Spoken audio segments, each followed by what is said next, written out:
There, you 3 online already. Okay, there we go. Sorry we had a bit of a altercation. Yeah, okay. Good evening, ladies and gentlemen, and hope you all had a good day. It's raining nicely in Worcester, and yeah, like I said, every day is a good day in addiction recovery. There's I don't think there's any day that can in addiction recovery that can compare to any good day in active addiction, because when you're living in active addiction, you're living a life of lying, stealing, cheating, robbing, and that's a sinful life. And I don't that sinful life. As a God, are you? I don't like to live that sinful life anymore, because I've learned a way of living that demands rigorous honesty in all my affairs, not just affairs that suit me. Even when I'm in the wrong, I have to be honest, which I am. A lot of the times I am in the wrong, because I am human, and I do have character defects, characteristics about myself that don't match a sinless life, because we're all born sinners and we'll all die sinners. But that's why God died on the cross for us, to forgive us for all our sins. I'm no Bible basher at all, in any means, but I do believe in God, and He is our high power. I don't believe in this higher power story. It's God and it's klar. It's just God. And yes, it's my birthday tomorrow. I can have another sober birthday. This will be my 4th or 5th one. I've lost count. And I'm not gonna go into because we all know my past, and we all know that I did drugs, and that I was on the streets, and that Slade, how are you? I'm well. I'm very well. Much better than what I was 5 years ago, I can tell you. And yeah, so tomorrow's another sober birthday, and I'll enjoy it being sober, even though it's in a lockdown and I can't go see my family. But I'm happy with my family that I'm with at the moment. You know, I got Mr. Hall, who is the addiction guru. He's like, you don't get much people. Honestly, I got what's the word I can use? I don't need to pat anybody on the back. I don't pat people on the back. I just say it as it is. I'm honest, and that's just how I roll. But Mr. Hall is probably the best in addiction recovery. I could say counselor, psychologist, psychiatrist, owner of rehab, you name it. You don't get better than him, and full stop, man. Because me, I was a naughty shit, and I needed somebody to teach me a way of living that's actually going to make me stay sober, and to make me live a joyful life, if I can put it like that. And yeah, that's what he did to me. You know, for 3 months or 5 months actually, I sat on a small little wooden bunkie next to him. In any meeting, in any eating arrangement, every time I sat down was on the small bunkie next to him. And that was a bit of humility, I think. You know, I mean, I came from the streets, so there wasn't much that could humble me, but there were things that were put into play that sort of brings you to understand humility a bit more. Because when we come into addiction recovery, and I see it on a daily basis, man, how we're entitled and we think the world owes us something. The world owes us nothing. I nearly said something else now. The world owes us absolutely nothing. Nobody owes us anything, man. We must, as soon as we get that chip off our shoulder, the quicker we get into a recovery, and the quicker we can learn a life of living that doesn't revolve around drugs or sex or porn or whatever we're addicted to. And I notice some topics are very sensitive, and I think porn addiction is actually a very sensitive topic to a lot of people. I mean, I like it. It's not something I enjoy watching. Obviously, when I was younger, like any other boy, you watch porn and you enjoy it and you get a kick out of it or whatever. But as you get older, you realize, but there is some people that actually suffer with this problem. And I heard a story the other day of how it actually ruined a family, man. Something so simple, something that yes, sir. But anyway, off the topic. There's many forms of addiction, man. There's not only drugs and alcohol. I mean, we slip into many other forms. And what's it, a poly? I think you get a thing called a poly addict. Yes, poly addict. That's addicted to anything. Anything he does, he gets addicted to it. If it's anything, whatever he does, if he tries a new drug, he's instantly addicted. That's poly addiction. That's a term I learned today from somebody who taught me about poly addiction. And I'm sure you can Google it and do some research on it. But they get highly addicted to anything. If it's anything, whatever you can think of, even down to work and household things and anything. It's crazy. Hello, Lee J. Thank you for everything you do to us. For us, I mean. For us, not to us. Let me rephrase that. You do a lot for Rael. And if it wasn't for you, we wouldn't get this much publicity. I can tell you that much. That's why we don't need to advertise. That's why Mr. Hall doesn't need to advertise anything, because of partly what you do, Lee J. And I highly appreciate it, and I commend you on what you do. And I still think your share was the best so far. It beats Mr. Hall's share, I can tell you. Lee J, you are just the best. No, I'm just playing. You see, we gotta have fun in recovery, man. We can't always be so serious, man. We gotta learn how to have fun. Because if we don't have fun in recovery, then what's the point in me staying sober? I mean, I might as well go drug. If I don't enjoy this, then I'll just go drug. And there's one thing that I must tell you that's happening. And that is the lack of willingness, which the lack of willingness, yes.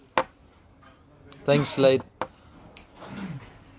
I mean, I fell into that willingness trap very quickly. You know, I learned how to submit myself to a program that's going to change my life very quickly, because I didn't smoke to live a life on the streets, scuttling, scratching in bins, and etc. etc. etc.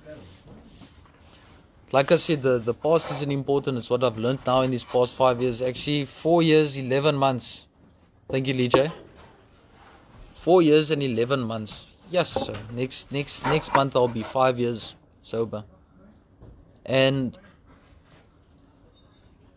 when I learned how to read the big book, and I say that because there's certain phrases and terms that you need to learn, and you need to understand it before it actually makes any sense. And I would read this book over, and I'm not an alcoholic, you know, I don't have a drinking problem. I've got a substance problem. If it's alcohol, or if it's drugs, or if it's anything, I'm going straight back to where I came from. So I just don't drink, I don't smoke, I smoke cigarettes, but I don't drink or anything. And yeah, I learned how to read this. Listen to what I'm saying. I learned how to read the big book. I didn't read the big book. Anybody can read a book, man. But there's phrases and terms in this book that you have to learn what they actually mean. Like rigorous honesty. When you first read it, you scheme to yourself, what does rigorously honest mean? I mean, it's a term that you've never heard in your life. But when you start reading it over, and I would write it. I would physically write it. Like when you're in detention in high school and you got to do your bicolor. And I would do that with the big book, and I would write and read it and write it and read it and write it. And I would walk around with my paper, and every so now and then I would just read it. Because a wise man once told me, man, if you know something, anything, let it be anything. Let's say you're a mechanic, and you take your car to the insurance to get it fixed, whatever the case may be. And there's the mechanic there, and he's telling you on this and this and this. You don't need to tell him you're a mechanic, man, because maybe that man is going to teach you something you don't know. And I learned that from a wise man. Name's Anthony Hall, might add. He taught me that, man, and he taught me that even though I know the, how can I say, page 58 out of the big book, I know it out of my head, man. I can read it to you guys right now. But he always told me, never read it out of your head. Always read it from the book. Which makes a lot of sense. It makes a lot of sense. And that's what I do. And so I walked around with this piece of paper, not with a book, because I don't smoke to walk around with books and things. And I would just read this so now and then.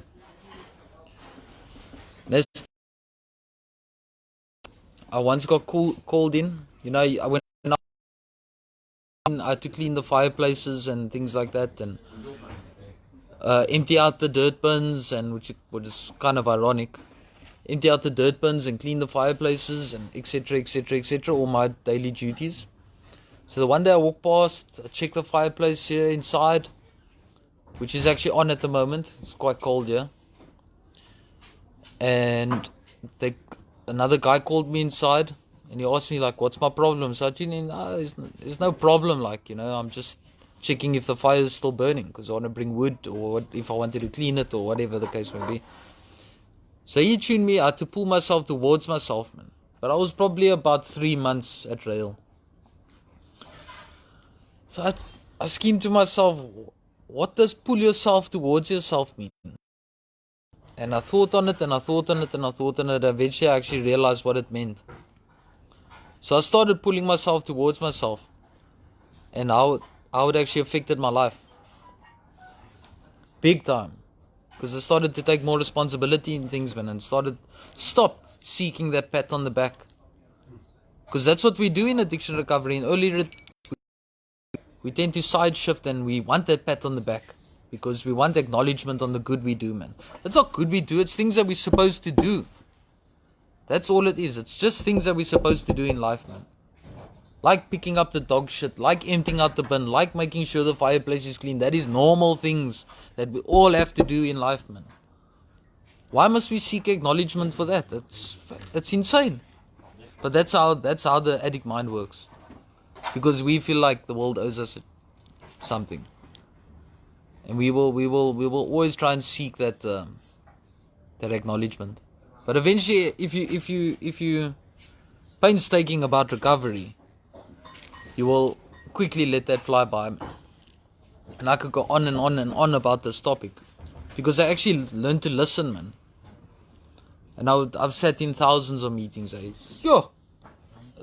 Yes, I don't even know how many meetings I've sat in, but it's a lot. And no offense to NA and AA, but I don't get half as much as what I get out of Mr. Hall's meetings, man. And I'm not saying that because he's like a fool. I'm saying that because it's the truth. You can ask anybody who goes to NA and AA and who's been here at Rail.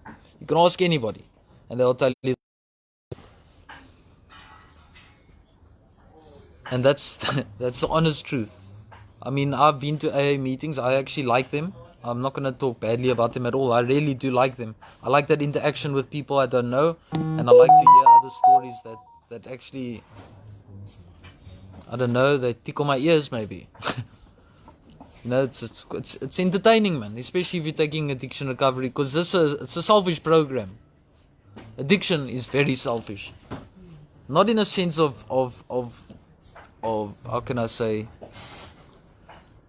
you've got to make sure your ducks are in a row first before anything else is alright.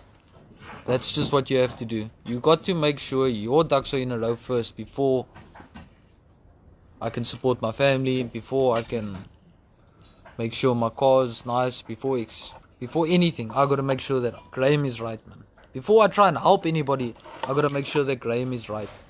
Because there's no point in trying to help other people but you rotten inside. There's no point in it. What's the point? You end up going to relapse, because now you're taking all of these people's burdens on top of your burden, and it's just going to be too much. And you'll eventually relapse and just go back to your old ways, because you're going to seek that block. You're going to seek that block to block all your problems, man. Just to block them away, and the quickest way to do that is by drugs.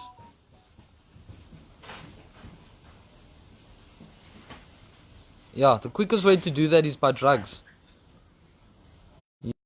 You use drugs and you forget about everything and anyone. You could okay, let me speak about myself here. When I used drugs, I couldn't care about anybody at all. You came out do jumping jacks next to me. It was just me, myself, and I. And like I said earlier on, we come into addiction recovery with that same mentality, which is understandable for a lot of people and for myself also. We can't expect to change over a week. That's where you got to give yourself some time. And I mean, I said the other night to somebody that I can't go and live out there, man. And I was actually, because I can't live a normal life like let's put it like normal people. I can't do it because I know what's gonna happen, man. I'm gonna get complacent, and one thing's gonna lead to another. And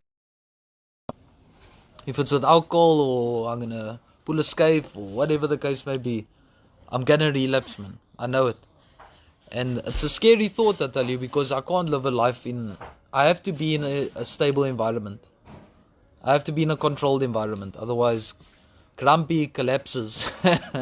I thrive in a controlled environment. I always have my whole life from boarding school. I thrived right into when I ended up in rehab. It's because I'm being controlled in some other way, man. And that's the only way I can live my life. I have to be controlled. Which is, for a 28-year-old man to say that is, it's humbling, I tell you. It really is. Because I also want to go live with my girlfriend. But the thought immediately comes to me that I can't. You just can't, Graeme. I don't know if it's lack of self-confidence or what it is, but I actually think it's that beautiful thing between my ears, man, that God has blessed me with. It's called brains. Maybe He's blessed me with a... Take anybody's inventory, don't get me wrong. I'm not saying that God gave me a bit more brains. And He's given me the brains, man, to actually acknowledge that I have to stay here, man. And I could get so angry at people because they're fighting with themselves, man, and they don't want to be in such a beautiful place, excuse me. You know, I don't like to smoke on a platform like this, but I'm going to because I list for energy now. And that's what I'm going to do. Carl, can I get a cigarette, please? Yes, sir. Thank you.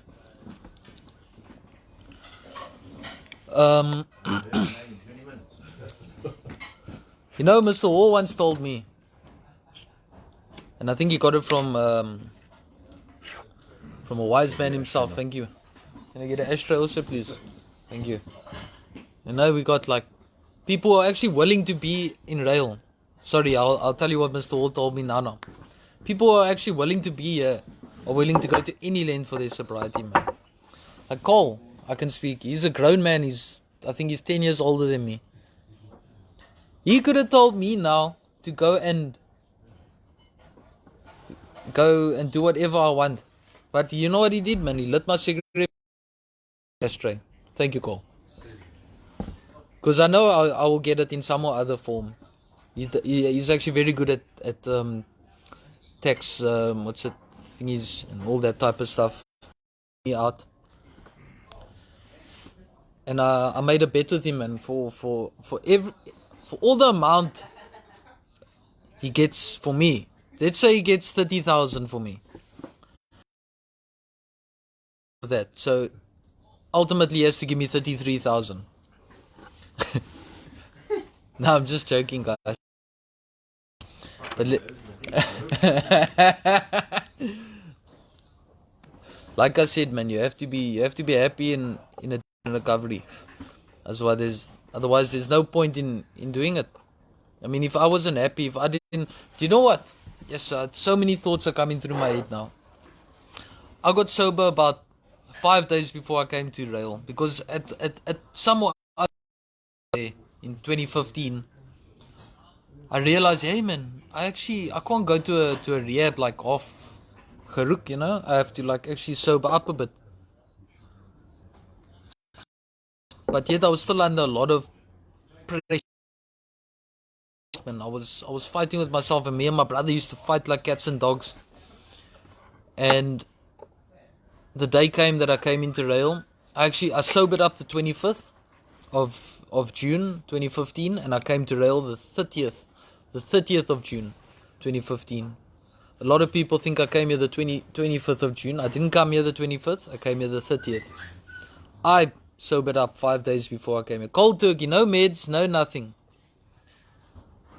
I just sobered up and I told myself, no man, Graeme, you got to change your ways here in some other way. And yes, I did have a lot of reservations, man, to use again. I didn't come to rehab to stop using drugs.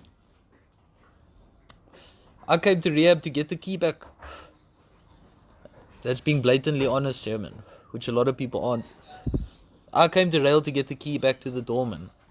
For those of you who don't understand what that term means, getting back the things that I once had, the trust I once had, etc., etc. All those things that you want back. I mean, I planned to stop smoking heroin. That was a plan. But I didn't plan to stop using drugs. I thought I could still drink. I thought I could still smoke a boat now and then. I thought I could do a lot of things, man. Maybe go to parties and trip on acid and pop pills. But I can't do that. And I think we all need to learn that we can't do these things, man. We got to either stop. There's no grey areas in addiction recovery, man.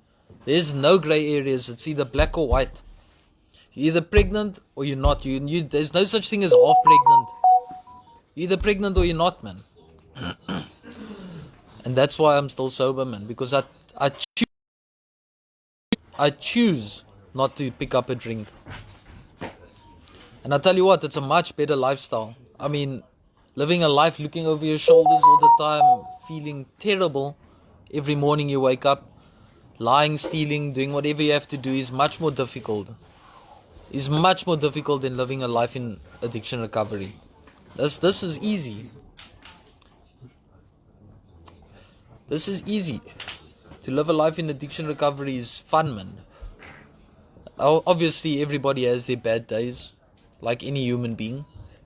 But I tell you what, most days are good days, man. Especially when you got a support structure like me, and like everybody else on the farm here. Which we get taught, man. We get taught that. We get taught how to support. And for those of you who don't know me, I'm not a morning person. I mean, my whole life. Where do you think I get the nickname Grumpy? So I'm a grumpy shit. To be quite honest with you. I'm not the most pleasant of people. I'm very forward and I'm very upfront and I'm very in your face, man. And I use that to my detriment. Is that the right term? I use that to my benefit. Right? Yeah, that's the right term. I use that to my benefit, man, because I take addiction recovery very seriously. Extremely seriously, I take. I don't want to go back to that life, man. At all. So that gets me. I would love to go to PE. It's my favorite town. Port Elizabeth. It's a happy place. But it gets me to where I am today. Today I'm very, very happy person.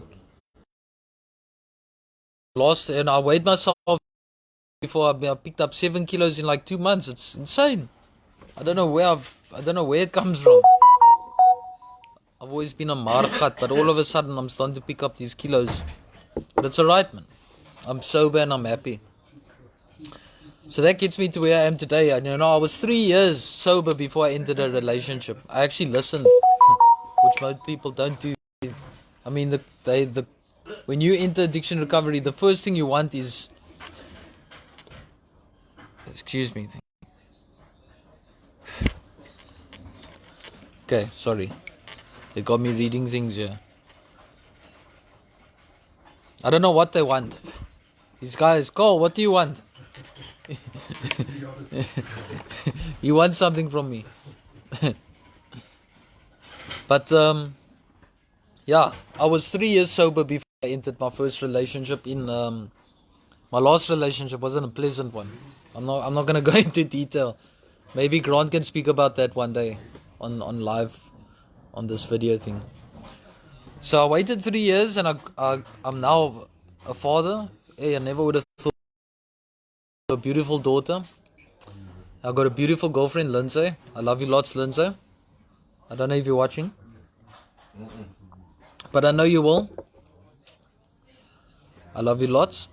And hey, you know I can be full of shit sometimes, but she's stuck with me through everything. I actually don't know. I'm so full of shit. I don't even know I'm on the farm still. You know, there's been times where Mr. Halls cucked me out, from a dizzy height. You know, I took it like a man, and I just carried on. Because a person's not gonna cuck you out and show you the right way if they're not in, you know, Mr. Hall didn't care. He would just let me carry on and eventually let me just go on my merry way, man. But he's taken an interest in my life, and that is why I am the person I am today. And I couldn't really care what people think of me at all. Do you making fire that smoke? Sorry, that doesn't make sense. Maybe I'm reading it. Do you making fire that smoke? No, it's a cigarette making the smoke. Anyway. See, that's what I mean. That's what I'm talking about. So yeah, it's my birthday in 4 hours time. I think I was born something past 2 in the morning, if I remember correctly. I can't really remember. I think my mom told me I was born either quarter something past 4 or past 2. I can't remember. But I know that I was issued on the 26th. And I can tell you a funny story actually. I think I was about 22. And you know, I sort of sobered up a bit. So now I had this great scheme of going to the army. You know, I wanted to go to the army. Yes, it's tea, Lee. Tea, I love tea. It's good for you. It's got a lot of caffeine. It's sweet and cold. But it's still better than 90%. Anyway, I wanted to go to the army. So yeah, I get all my forms, you know, and there I go to the castle to go apply for the army. And this urchins me, sorry, you cannot come here. I look at him and I think to myself, I can't join the army.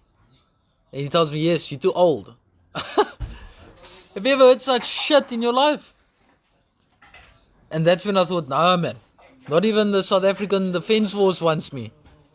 And that's honestly where I went, I crashed, I went,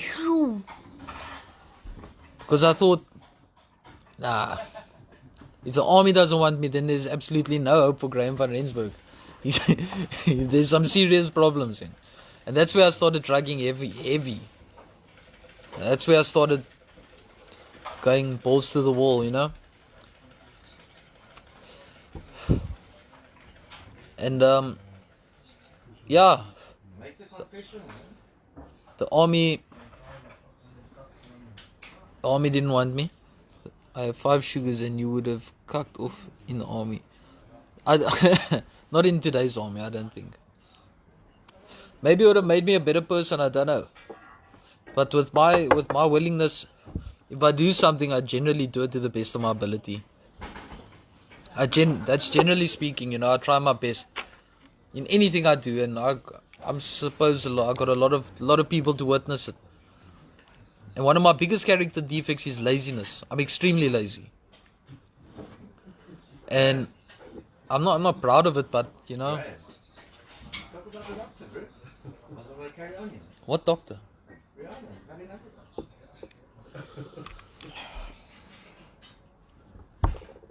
Anyway. Come on, Graeme. It's some balls you got. I got none. And sorry, I'm having a double meeting here due to unforeseen circumstances.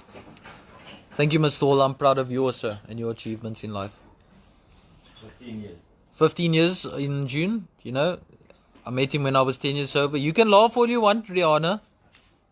Don't let me confess here. Do not let me confess here tonight, Rihanna the toy.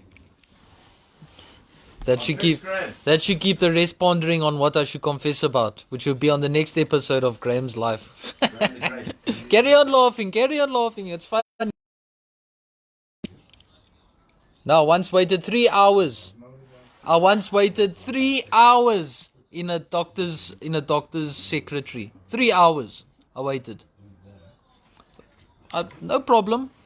No problem. I'm not going to say why I waited 3 hours, but I waited 3 hours. That should stop you from laughing, Rihanna.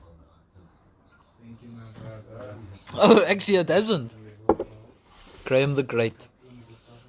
So yeah, I'm now 4 years, 9 months sober, and I've learned a lot, eh? I've learned a lot, young. I learned how to change my life and how to live a manner of living that actually fits society. Yeah, I know. I also picture that white picket fence and 3 children and get married, etc., etc., etc. I also want that in life, man. But at this moment, I can't have it yet. I don't feel ready yet. And you know, I'm quite happy with the way I'm living my life, man. I know my girlfriend, she struggles tremendously because all she wants is me to be with her. But she must understand that this is the way I got to live my life. This is the way I got to live my life, man. And she's accepted it. On the 26th of December, no, the 25th of December last year, I get a phone call, and it was my girlfriend saying my water just broke, and I just literally where I'm sitting now, exact same spot. I just put my feet up, had Christmas lunch. I just put my feet up, and I get this phone call from her, and she tells me her water just broke. So I had to panic, start shaking the whole trip. Me and Angus, we shoot down to Cape Town. Yes, so it took me. I was in Cape Town. I was in the center of Mitchell's Plain from Worcester in like 40 minutes. I was quick. I was there. One time I was there. And I think it was past 2 in the morning, yeah. On the 26th of December, my child was born. My blessing, I don't deserve such a beautiful daughter, man. But yeah, God, that's just God's grace, man. God's grace and mercy on my life, man. And you know what I thought early on? I was doing some driving, and I thought early on, yes, so we get born into this life to die. So I gotta make the best of my life, and I gotta make the best for my daughter's life, man. Because one day, as much as I'm gonna die, she's gonna die, man. And I just want the best for her. We are born to die, because that's where our lives end, is when we die. It was just a thought that ran through my mind, man, and that just shows growth in my life, like where my mind is at, of using. And sometimes I forget about my sobriety date, which actually is a very important thing. And yeah, that thought popped into my head. We live to die. It's quite a hard thought. We live to die. So I'm going to make the best of it. The best of my life, man. And the only way I can make the best of it is if I stay sober. I want to travel more. I want to go. I want to see. I'm a bit scared of flying. I was once in a serious plane incident where my head actually hit the roof. And yeah, that was in the plane on our way back from where we went. And yeah, Mr. Hall was with me in that plane accident. I mean, you're flying 30,000 feet, and all of a sudden your head hits the yes, I'm really curbing myself from what I was saying here. But it hit the seat. The whole plane went to a standstill. And Rihanna was on the flight also, and she saw to everybody.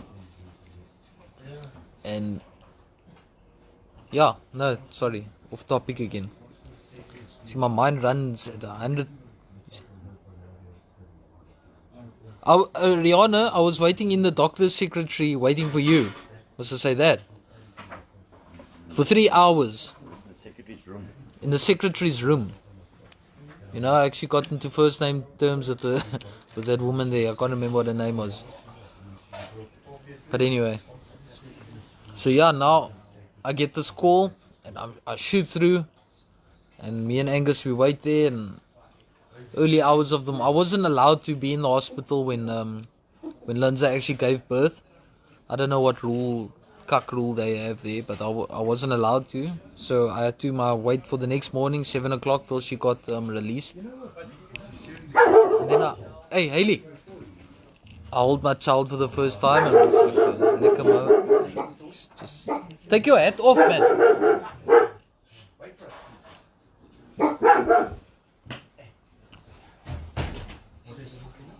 I lost my thoughts again. Sorry. Jamie, you're still around, bro. I'm glad you're watching. Yeah, so I hold my child for the first time, and then that burden of responsibility comes upon you, and you realize, hey, you're holding a little life in your hand. The best for this child. And that's all I spend my money on, is on my child. Yeah, nappies are cuck expensive, and milk, and clothing, etc., and all these things. But yeah, that's what my life actually revolves around now, is actually working towards my child having the best of everything. Because I don't want to give her any second best. I wanted to have the best in life, man, because we live to die. That's going to be my new saying from now on, we live to die. There was some guy that's on the program here, Lee J, walked into the house with a hat, and they know they're not supposed to walk into the house with the hats, but they don't listen because they're still young in recovery. But they will listen, man. They will eventually listen. And yeah, I don't know what more to say, ladies and gentlemen. I'm gonna let Anthony have a few words. Sorry, Mr. Hall, Anthony, Mr. Hall. He's gonna have a few words after me. Inspirational to listen to. And yes, we are very much cons. You're talking about your two-legged child or your four-wheeled child? No, my two-legged child. My two-legged child. 2 legs. Beautiful. You can see on my Facebook there. Old age catching up. Okay, are you talking about me? Eh? Am I looking old? Or are you referring to my age birthday? Because I'm getting a bit wrinkly under the eye and a bit grey hair here and there. Sorry, my hair's a bit long. I look very awful when I have long hair. But I just got to accept it. I love you too, Rihanna. You're a beautiful doctor. And I'm not saying that for brownie points. I'm saying that because I truly mean it. Without you, my life would be terribly unmanageable. No, I'm just joking. Have a lovely evening, ladies and gentlemen. And I'll speak soon again. I'm going to speak very soon. Tonight was just a fun live share, man. That's all it was. Nothing serious. But maybe somebody did get something out of it. But the intentions wasn't to be on the serious point, because like I say, I love you too, Lee J. Thank you. I can't wait to meet you one day. You know, my mother stays in England. I'm sure you know that. And I will be seeing you soon, hopefully. Well, I would like to come and see you soon. Me and Mr. Hall. He's going to stay in the Claridge's Hotel for free. I love you all. And like I said, this isn't about seriousness. I'll leave the seriousness part to Mr. Hall now. I'm all about fun today. And it's my birthday tomorrow, man. Let me be a bit more joyful. But my next share will be a bit on topic and on how to live a life sober. Thank you. God bless you all, and I love you all.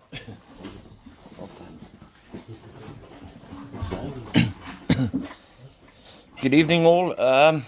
Yeah, it was a fun share from Graeme, and I'm glad he did it in a fun way, because I'm a big believer, if you're not going to have fun, then you may as well go out and drink and drug. And we do have fun. We have a lot of fun. And good evening to everyone on board. You know, I remember, I just wanted to speak about Graeme for a while. I remember Graeme coming into RAEL. And it's going to be in June, it'll be 5 years. So that's next month. Because the lockdown will be, Ramaphosa will announce the end of the lockdown, I think, in 2022. And he'll allow to smoke cigarettes in 2025. And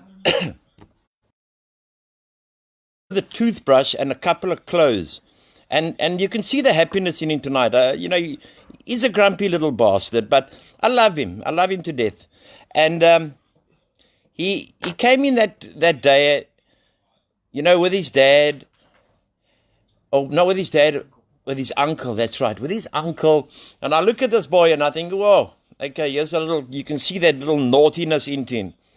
And his dad phoned me and said, you do what you have to do to get my son right. And he came in with his brother. So both of them came on the same day to the farm.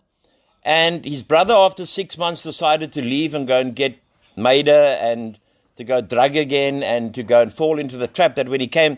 And he's back on the farm now, Graeme. He thinks this is a, intercontinental hotel that doesn't sell booze. And he came back to the farm.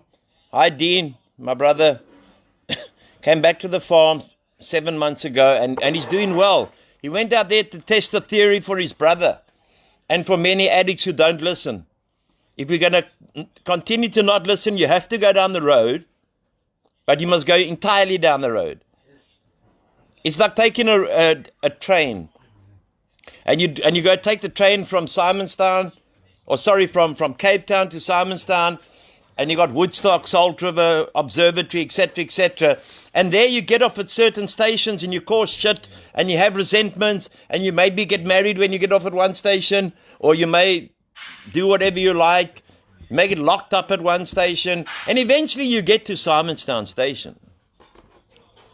And you've caused all your nonsense on that one railway trip. And then you turn around and you come back and you get to, say, Wynberg Station where you've been locked up before. And if you're in recovery, you ask yourself, whoa, am I ready to get off at this station? And then you get to the next station, and then you get to the next station.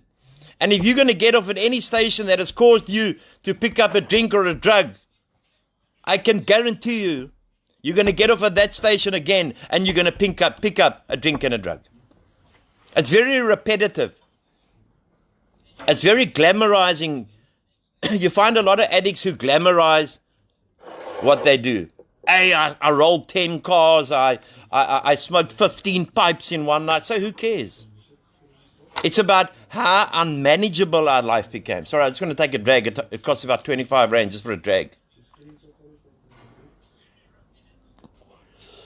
That's to all the smokers in South Africa.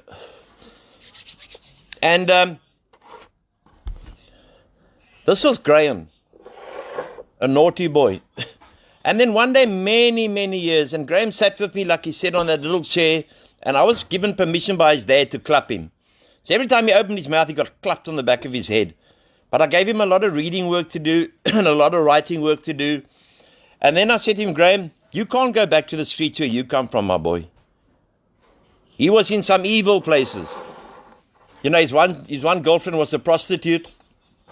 And nothing wrong with a prostitute, because most of the addicts have used prostitutes. And there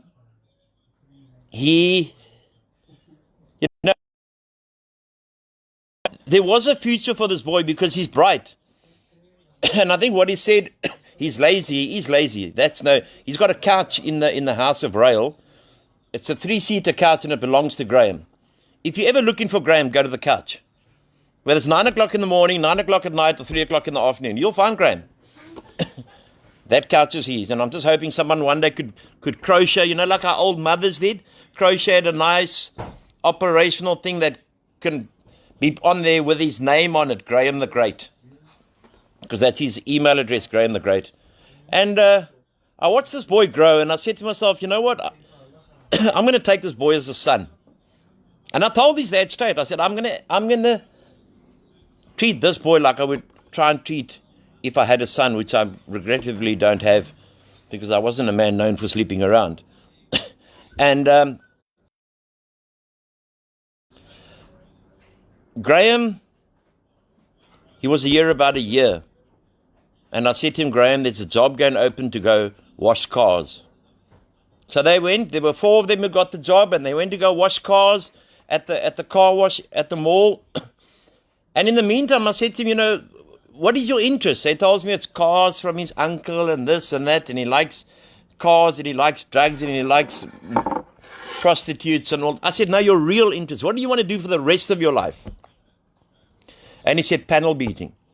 So eventually I knew someone, a woman that worked at a panel beating shop, the biggest panel beaters here in Worcester. And I phoned Graeme at work one day and I said, Graeme, you haven't got the panel beating job, the apprenticeship. And he said, okay, Mr. Hall, I'll just carry on washing cars. Something's going to come my way.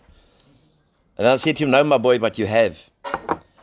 And he went to work and he came back, and there were some days he went to work, he didn't enjoy it, but he came back and he stuck it out for 4 years. And my promise was to him, Graeme, when you qualify as a panel beater, I will take you overseas. Where do you want to go to? And obviously with his past history, Graeme said, I want to go to China. Thank God we didn't go to China. Because, no one really wants to go to China at the moment. But we decided not to go to China, so we decided to go to Israel. And almost 4.5 years sober, I've taken this man overseas sitting next to me. And one day his dad came here to the house and gave me something. And I said to him, Butch, I can't take what you're giving me now. He says, take it. And I said, no. And he turned around and said probably the nicest thing, because there's not many compliments in this game. We laugh and joke amongst each other, but the outside world think we're a bunch of scum.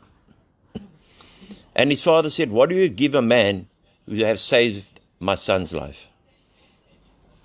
And I said to him, Butch, the grace of God has saved your son's life. I'm just the instrument. And that was a touching moment. The second touching moment was when Graeme, one day we were sitting here in the lounge, and we have a lot of fun. When we go on our road trips, we have fun. Huh?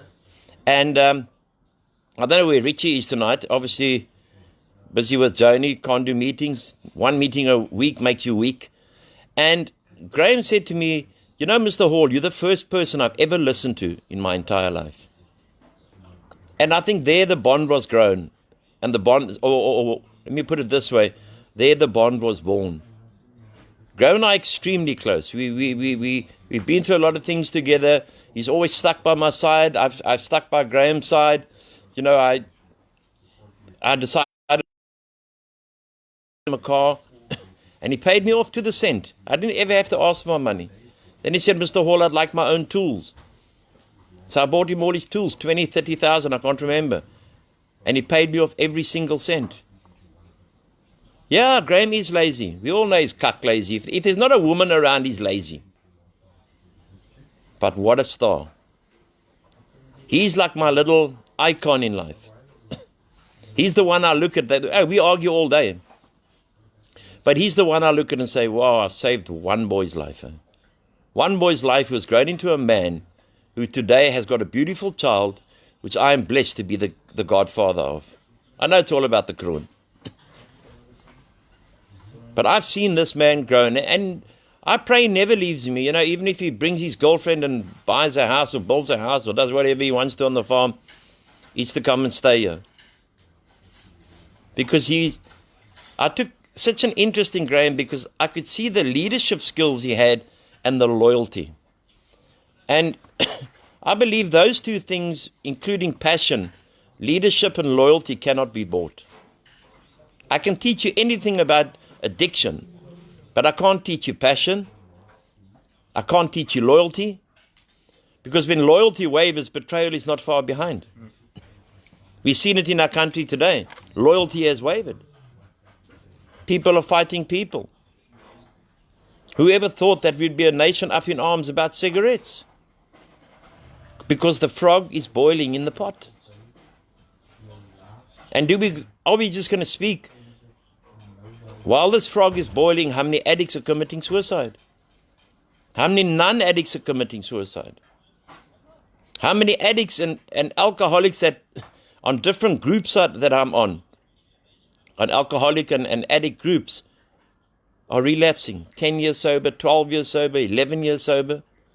That wasn't taken into account by the professionals. Most times what a psychiatrist and a psychologist know about addiction is scaring.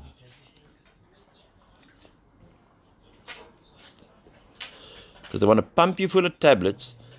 But if you ask a psychiatrist or a psychologist, what does it feel like to wake up in the morning and going out and having to put your hands in rubbish bins and going through the DTs and going through serious withdrawals, trying to look for money for your next fix? No. Unless you've walked the road of addiction, you'll never understand. He can prescribe you pills. He can tell you, okay, maybe you're going a bit wrong this way, going a bit wrong that way, but that's what my mother told me. Or you can go to the psychologist. I've got nothing against him. Huh? You go to a psychologist and they'll tell you to unpack. How can you unpack if you've got nothing? You can't really unpack. So yeah, Graeme, it's a beautiful day. Today, we've had a lovely day today, and it's going to be a lovely day by God's grace tomorrow. We celebrate Graeme's birthday. We go with the doctor and Angus and Adi, or not Angus, yeah, Angus and the doctor and Graeme. We're going to go pick up my mom from the old age home and bring her home after 5 years. I'm nervous. I'm not fearful, because the opposite of fear is faith. I've got faith that everything is going to be okay. And as Graeme said, I've got a lovely team around me. I've got a lovely network around me. From the top of the hill down to the valley, of people that I trust fully. People that I trust fully, that it is very rare these days to find people that you can fully trust. Very rare that you can say, okay, you know, people can look at me now and say, well, Anthony, you never lived with me. And I don't take, and I will never, ever, ever run her down. Because what Karen put into the farm was tremendous. It was massive. It was massive. But there comes a time when the lights have to be switched off, and you have to move on and switch on other lights if that tunnel is not working. With no regrets, but still treating the person with the utmost of respect and giving credit where credit is due. Friends, tomorrow night, I'm going to ask a young man, 20 years old, if any of you want to adopt him. His mother has passed away, sadly. His father wants nothing to do with him, more sadly. Young guy, a heroin addict. He's been with me for 7 months. He gets sponsored by us. He's got no money, obviously. But he's got some kind of a future. He's a well-spoken boy. He's a decent boy. And maybe we can look tomorrow to see what the future holds in him. And you can get to see that addiction recovery doesn't discriminate. It doesn't care how old we are, how rich we are, how poor we are. I've seen the richest of the rich go to this gutter. And I've seen the poorest of the poor rise up again with my own eyes. We will celebrate tomorrow by God's grace, but we won't need alcohol and drugs to celebrate and have a good time. No alcohol and no drugs is going to make us happier people at all. At all. You know, we look around as us addicts, and if you had to see the other side of the screen now, some of the guys are eating, the senior guys are eating, the people in the program, they've already eaten, they're watching a movie in the den, and we're sitting here, and they're sitting here, someone's on the fire making the food, and other ones are eating other things. We're just like a normal family. But there's respect and discipline. If you have respect, discipline, morals, and values together, I will get any addict to the grace of God of drugs. Any addict. There isn't an addict who has come past here that I know, with the grace of God, the team that I've got, that includes our doctor, but with the team that I've got, that we won't get him off drugs for a long time. Hopefully forever. That he can give and become a productive member of society. We need to remove the stigma of society. I asked the friends on you who aren't on there, Lee J. Hannah, who shared so beautifully the other night. She runs the Royal Orange Friday campaign. It's been going for 5 years. We ask you to wear something orange on a Friday, but you must be able to see it, so you can't like wear lingerie orange, you know what I mean? You have to wear orange, and then when people see orange, they can think of we're removing the stigma. And this is a free campaign, and it's the biggest free addiction awareness campaign in the world, and it was started in Rawsonville. That's how God works. God takes us, the lowest of the lowest, and He knows that we've got some kind of a gift to give back. We celebrate World Addiction Day, also founded here.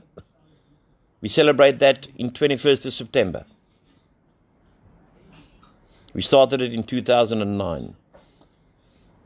Please support us to remove the stigma. There's a lot of families out there, rich and poor, who are going through hell. There's mothers and fathers going through absolute hell with their children. We need to support each other. We need to help each other. And we can't turn around and say, well, cheapest Anthony's got a farm and people come in here and pay them. No. 50% of the people who come in here don't pay me. And the other 50%, about 30%, are co-sponsored. But I believe in faith. I had everything. I lost everything. I came back and I'm happy what I've got today. In all aspects of my life. I just need a contented life. That's all I want. With some fun. But this time, good, clean fun. So anyway, to all who's been listening to Graeme's little speech tonight, he's just so happy. And to all of you, thank you for watching. Thank you for caring. May God keep you. May God watch over you and your children. And may the love be abound for every human being that walks on this earth. God bless you and thank you very much. Good night.